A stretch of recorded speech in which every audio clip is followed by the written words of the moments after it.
మన లోకస్తులతో కలిసిమెలిసి తిరగాలి, కానీ మన లోకంలో కలిసిపోకూడదు.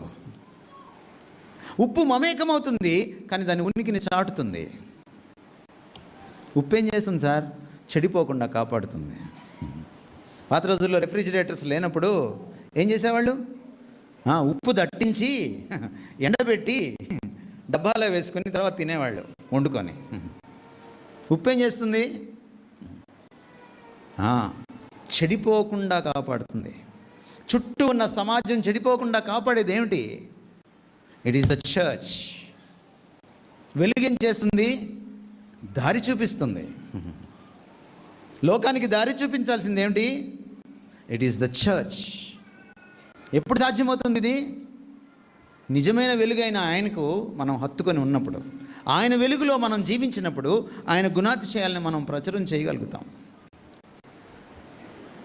For that church exist. సంఘం అంటే 4 కార్యక్రమాలు కాదు సార్, ఒక 6 ప్రేమ విందులు కాదు. సంఘం అంటే ఇక్కడ టాలెంట్స్ ప్రదర్శించుకోవడం కాదు, శాలువాలు కప్పుకోవడమో లేకపోతే ఇంకేదో చేసుకోవడం కాదు. సంఘం అంటే the very purpose and the responsibility of the church is out side of the church. సంఘం బయట మీ బాధ్యత ఉంది, సంఘం బయట మీ పని ఉంది.